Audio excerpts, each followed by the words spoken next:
Welcome back to our series on Section 504. This video is specifically for teachers to help you better understand your role in the Section 504 process. We will be covering your role in all aspects of the process, from identifying a student for evaluation to implementing the accommodations outlined in the Section 504 plan. So now, let's get started. Before we get into the details of Section 504, we need to discuss how a student is identified for an evaluation. A student is eligible for a Section 504 evaluation if they have a physical or mental impairment that substantially limits one or more major life activity. Parents may request an evaluation, but you as a teacher are not only permitted, but may be obligated to make a referral under Child Find if a suspected disability is present. Child Find is a state and federal law which requires that school districts maintain a system for identifying, locating, and evaluating individuals with suspected disabilities from birth through age 21 within its jurisdiction who may require special education and related services. If you have a student in your classroom whom you suspect may have a disability, you have a legal responsibility to make a referral.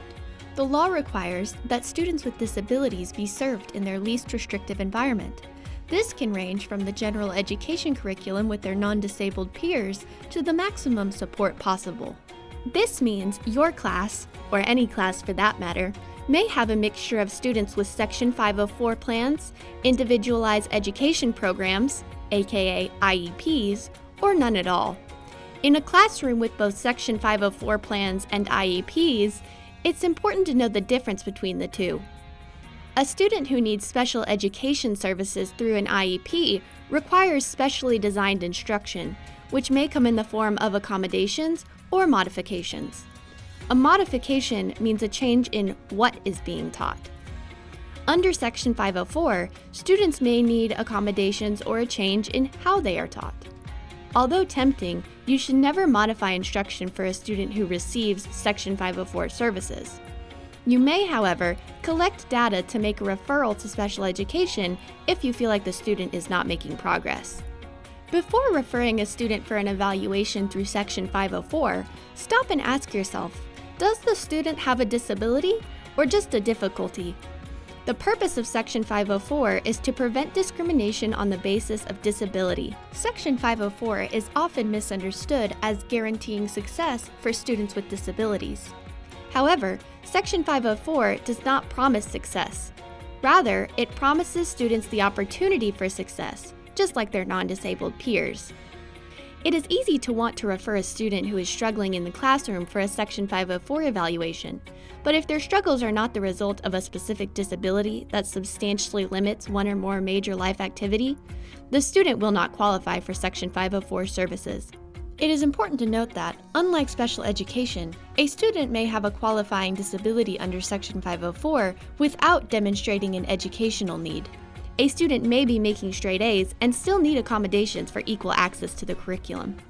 After the parent, guardian, or adult student has signed consent for evaluation, you may be required to collect data to help the Section 504 committee determine eligibility and a need for accommodations under Section 504. Although the committee reviews multiple sources of data in this process, input from classroom teachers is one of the most important data sources used in determining eligibility. As for your input, this could look different depending on the student and the presentation of their disability. You may participate in an interview with the Section 504 advisor to help them understand the student's participation in the classroom. You may also be asked to complete data collection forms documenting the student's ability or behavior, such as the teacher input form. Campus advisors often observe students in the classroom, so be prepared for visitors during the data collection period. The more information you provide to the campus advisor, the stronger the plan will be. After sufficient data has been collected, the Section 504 meeting will occur. Although Section 504 meetings are led by the Section 504 campus advisor, you as a teacher are an important member of the committee. You spend a lot of time with the student and have the best understanding of their needs in the classroom. During the meeting, you can explain to the parents and the rest of the committee what you are seeing in the classroom with the student and confirm that the recommended accommodations are appropriate based on the data. A Section 504 meeting does not guarantee the creation of a Section 504 plan. However, if one is developed, It must then be implemented in the classroom with fidelity. It must also be implemented by other faculty in any programs or services the student accesses or participates in.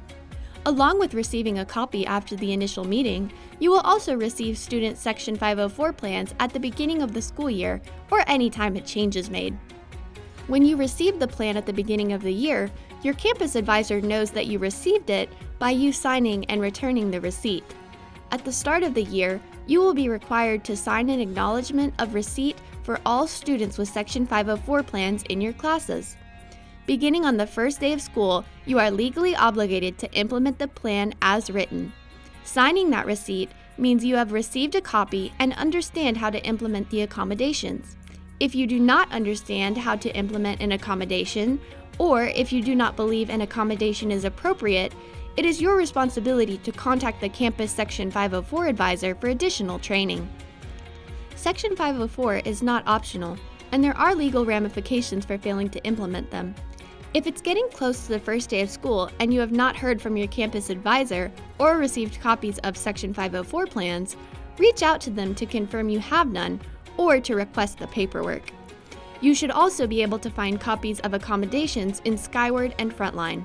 Everyone is very busy at the beginning of the year, but we can't have students slipping through the cracks. As a teacher, you will be doing most of the implementation of the accommodations outlined in the Section 504 plan. So what does implementation look like? Well, as we know, disability is a broadly defined category under Section 504. Some students covered may have physical disabilities that are easy to accommodate, such as a student with diabetes going to the nurse before lunch to take her medication. Other disabilities, like autism or ADHD, typically have accommodations that require more hands-on input from you. Accommodations are specifically developed for the student based on the data collected. For a student with autism, an accommodation may be preferential seating near the teacher. For a student with dyslexia, it could be oral administration on all tests and quizzes. Again, these kinds of accommodations require input from you. If you have any questions about how to implement the accommodations written in the plan, contact your Section 504 campus advisor for clarification or additional training. We want to make sure you are following the plan with fidelity. When a substitute teacher, short or long-term, is coming in to take your place, make sure you share your student's Section 504 accommodations. Just because you are not there does not mean the student no longer needs their accommodations. If after implementing a student's accommodations with fidelity, you notice that the plan is not meeting their needs, a Section 504 periodic review may be held to make changes to the student's plan. You must continue to implement the existing accommodations until the Section 504 meeting approves any changes. Annual meetings will also be held for students with Section 504 plans, regardless if changes will be made to the plan or not. Before attending this meeting, you will need to fill out the accommodations data collection form. It asks a few simple questions, including whether or not the existing accommodations are effective or if you have tried anything else in your class. Once the plan has been approved and implementation has occurred, you need to keep track of the student and the effectiveness of their accommodations. As previously stated, if the accommodations are not working or improving the student's ability to participate in the class, talk to the campus advisor and another Section 504 meeting can be called to make changes to the plan. If this happens, though, there must be supporting evidence, which can be collected by you. Like collecting information for the initial evaluation, the campus advisor may wish to discuss with you what is not working, observe in your classroom, or have you fill out various forms to document how often you are implementing and why the accommodation is not working. Any changes made must be properly supported through documentation. If it is not documented properly, the Section 504 committee may decide that a change does not need to occur, even if you believe it does. Any changes are always committee decisions.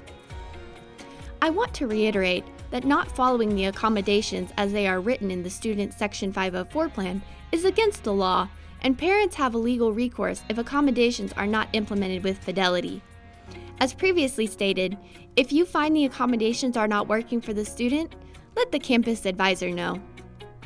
Thanks for watching! I hope this video was educational and helped you feel more prepared to work with your Section 504 students next year. If you have any additional questions, feel free to contact your Section 504 campus advisor or GISD's District Coordinator, Dr. Wendy Brower.